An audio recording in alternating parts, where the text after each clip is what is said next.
A day in my life as a bayot nga borikat nangandoy makauyab og taas ug 6 inches ang baba, hindi pinagpala sa mukha. So for today video mga kabayot, so sayo ko nagmataan ni Day kay nagdigamo ko.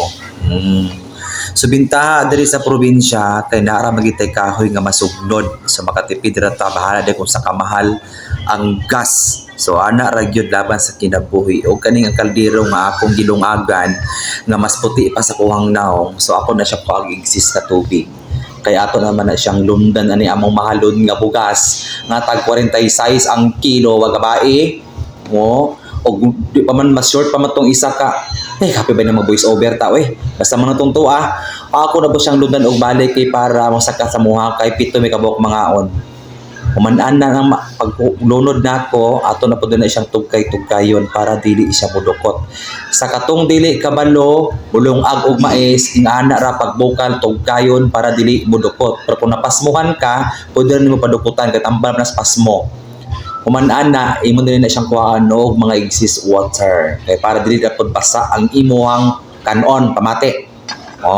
Pag humanaan na, imo na po din na siyang takluban para mumalamala na siya gamay. Pakataw-taw na, imo na po din na siyang tugkayon. Dusuan na po na akong kalayo. Mas mayo pa ni, kay masigya pa ni sa gas nga imong palit. Na abot mahala ka na imong gas karon. Ana ra. Namuli at pagit inyong kabayot. So manato na din na siyang tugkay-tugkayon. Ipasayon na nato na nga tuwang luwag nga mahalon na 2028 pa na nga luwag. Antik pa na. Mas maayo pang luwag antik kaysa kanay mo ang bana ngay 1 year mo nag-uban gibiyaan ka. Mirese. So ana ra siya tugkay-tugkayon para di na pug kay siya basa hangtod nga mumalana siya. Pamati ha, tugkay-tugkayon. Ayaw hug tugkay para di na pug siya mudukot. Kung gusto kang magdukot lagi padukta para tambal si mo ang pas mo.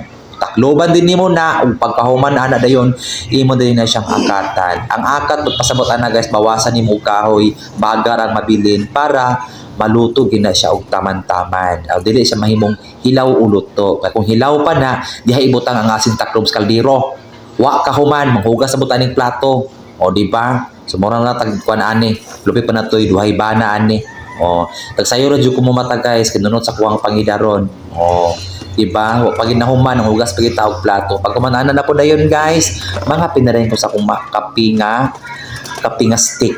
Stick lang talaga, tiniguang naman ta. Huwag na ta ng mga gatas-gatas. Kailangan mga gatas itong kailangan. Dili man ingon ana. Diba? So ana ra, dapat sa kinabuhi. Manang ikaw, pag tinapulan, dapat sa'yo po ka magmata. Sa panahon karon bawal ang tapulan.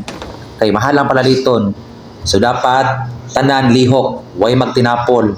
Kay sa pagkaong duwang ng tanan. Mora to'y, babay na oy, kinapagkatrabaho.